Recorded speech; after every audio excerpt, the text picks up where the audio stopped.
If you've been around Christians, you've probably heard of the idea of having a personal relationship with God, which could mean different things in the Bible, like having God as a friend, or your father, or maybe your teacher. But there's one particular way that the Bible talks about this relationship that you find all over.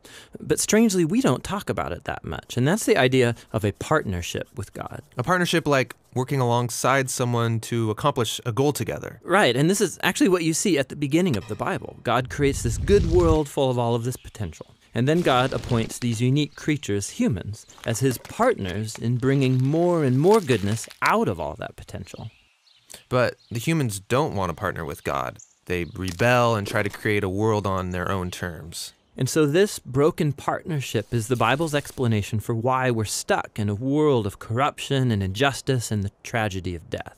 It's not like there's just one or two humans who have bailed on this relationship. In the story of the Bible, everyone has abandoned the partnership with God. So what God does is select a smaller group of people out of the many, and he makes a new partnership with them called a covenant. And in a covenant, God makes promises, and then in exchange asks his partner to fulfill certain commitments. And the purpose of all of this is to somehow use this covenant relationship to renew his partnership with everybody else. Now, there are actually 4 times in the Old Testament that we're told God initiates a covenant relationship with Noah, Abraham, the nation of Israel, and King David. And it's through these that God is forming a covenant family into which all people will eventually be invited.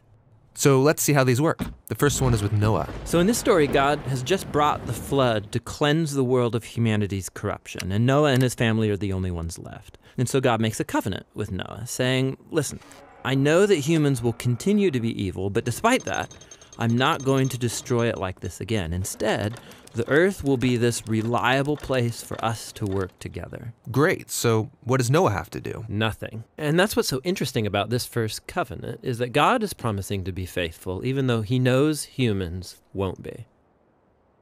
The next time we see God make a covenant is with a man named Abraham. God chooses him, promises to bless him, give him a large family, lots of land where they can flourish. And in return, God asks Abraham to trust him and train up his family to do what is right and just. And the whole reason for this covenant is God says that somehow he's going to bring his blessing to all families of the world through this one family. So that's Abraham.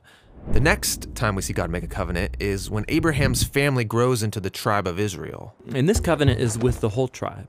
God asks them to obey a set of laws, which are these guidelines for living well as a community of God's partners. And if they do this, then God promises to bless them and that they will become a people who then represent him to the rest of humanity. That's the covenant with Israel. The last covenant is with King David. Yeah, the tribe of Israel has become this large nation ruled by David. And God asked David and his descendants to partner with him by leading Israel in obeying the laws and doing what is right and just. And God promises that one day, one of David's sons will come and extend God's kingdom of peace and blessing over all the nations. So those are the 4 covenants that God makes in order to restore his partnership with the whole world. But here's what happens.